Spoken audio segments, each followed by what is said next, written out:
আমরা যখন কথা বলি, যদি ডাটা অন করা থাকে সেক্ষেত্রে যখন আমার ফোন কাউকে বা কল আমরা কাউকে দেই বা কল যখন আমার মোবাইলে প্রবেশ করে, তখন কিন্তু ইন্টারনেট বা ডাটা আর কাজ করে না।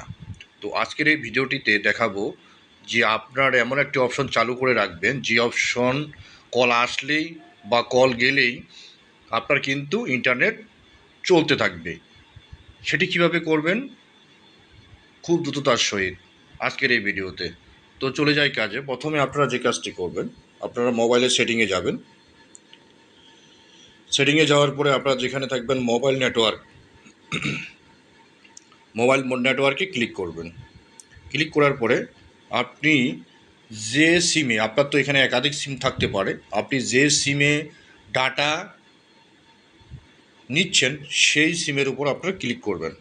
আমি সিম ওয়ানে নিয়েছি, আমি সিম ওয়ানে ক্লিক করলাম। ক্লিক করার পরে এখানে অনেকগুলো অপশন আছে, তার মধ্যে একটি অপশন আসবে যে ভোল্টি কলস। এই ভোল্টি কলসটা আমার এখানে অফ করা আছে। আপনারা কি করবেন, এটাকে আপনারা অন করে দিবেন। অন করে দিলেই আপনি এখান থেকে বের হয়ে আসবেন। এরপরে যদি আপনি কল কাউকে দেন বা কল আসে আপনার মোবাইলে, সেক্ষেত্রে আপনার কিন্তু আর ডাটা বন্ধ থাকবে না।